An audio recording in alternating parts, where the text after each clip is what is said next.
Hello, it's me. I'd like to discuss the exploitation of artists. Now, long ago, in what you would call northern clubland, comedians starting out would perform on charity shows and things like that to cut their teeth as an act. Eventually, because there was that many clubs at the time, you'd do that much work that you'd learn your craft as a comedian. But you was always paid expenses. Now, with the advent of alternative comedy in the very late 70s, 80s, this kind of practice stopped of paying the acts. For the first few years I did comedy, travelled all around the country. You don't get a penny. All these young acts who start get absolutely nothing. They're exploited, and even when they do start getting paid work, basically it's fucking buttons that hardly kind of covers the petrol money. Interesting post somebody put on Facebook, and I shared it the other day. A musician is somebody who puts £5,000 worth of equipment into a $500 car and travels £100 to do a 50-mile gig, a £50 gig. Yeah. You know what I mean? And when I was in that band, Clown Prince, travelled all over the place. We earned 50 quid. We earned fucking. We once got paid 50 quid by a promoter in London, an Asian fella, the Ruskin Arms of all places in the East End. Of Iron Maiden fame and the Small Faces. Now, he gave us 50 quid, and although it didn't cover our thing, we nearly dropped through the fucking floor because nobody pays. And basically, I just want to talk about if all the new artists coming through, got together and said, fuck you, we're not working for free, we want at least basic expenses. This would make these fucking greedy promoters fucking sit up and think about this, you know what I mean? Yeah. Have you any thoughts on that, Mr. H? Well, I think there was the one place where you ended up having to pay money because they demanded you bring so many people. Yeah, and it was exploited.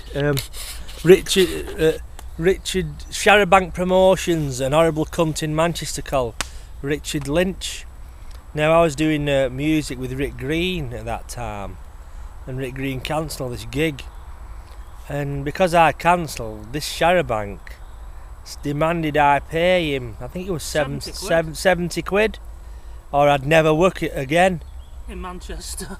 You know, and I actually fell for this, and I paid this horrible cunt 70 quid, you know, the exploitation. And then we did a gig for him again as Clown Prince. We never used to take anybody. Our kind of philosophy was, why preach to the converted? You want to go out there and get new people to watch you. And once again he tried this, you'll never work again, I want some money. But older and wiser, I told him fuck off. That was one of the very few times I got ripped off. But the exploitation levels of new artists, be it comedians, any form of artist, you get fucking screwed under the guise it's stage time. And even when they do pay you, they pay you fucking buttons. Well, that was another trick, wasn't it, with some of them? We'll pay you drinks, we'll pay you in beer. You know, so is that... so they figure there's like 4 of you in a band, or 5 at most. You're only going to drink a couple of pints because you're on stage. Well, we did that. It's in my book. The Confessions of a Celebrity Job Seeker. I'll put a link underneath here because I need the money. And there's a pub in Aspel. It's gone now, called the Queen's Head. Yeah, it's an Indian now, I believe. It's an Indian restaurant now. And we did a gig there. It said free bar. So we had a free bar and was buying everybody drinks, and at 70 quid she put the fucking block on and said, right, you had 70 quid worth of drinks. And my point was, hang on a minute, you couldn't get a fucking band for 70 quid. And it ended up me fighting with landlord outside. Half at pub chased us out of Aspel. It's in my book. But But that's again exploitation of new artists. If all new artists got together, you know, or all artists in general, to stop the exploitation, you know, it would make these fucking promoters sit up and think. It came in with that Stock Aitken and Waterman. They were for fucking people for start. Well, like a guru type. It's a middle class thing. You see, it's I don't know. Like you had the working class clubland. Yeah. Who paid the acts even expenses. Well, they used to pay them even if they were shit, didn't they? They used to pay them up. Well, you would get paid up, but also you would get paid expenses if you first started off.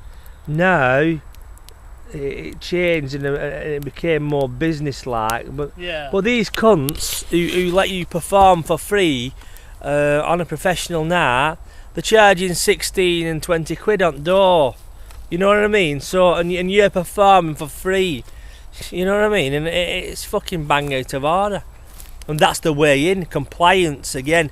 Jumping through hoops. Yes sir, no sir. Of course I'll work for free for you. Of course I'll suck your cock, sir.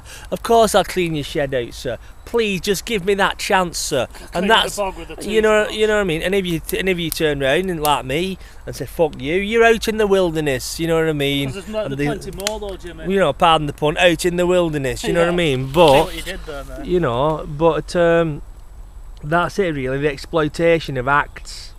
But but you see, the paying punters on the door, Jimmy. Like you've opened my eyes a bit. I know some of your stories because obviously I've known you a long time, but.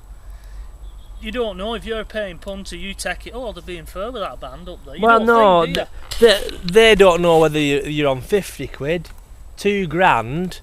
If you're doing well and ripping, and I've took the roof off the fucking Comedy Store sometimes.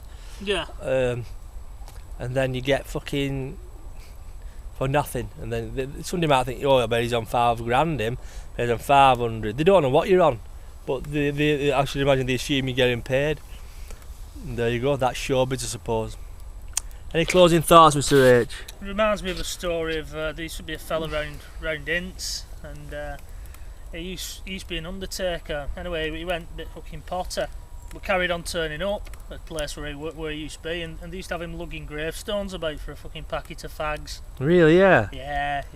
Fucking hell. Oh, I won't name anybody, but it just shows you, doesn't it? It's exploitations around wherever. Yeah, they don't give a fuck, do they? No. Thank you very much.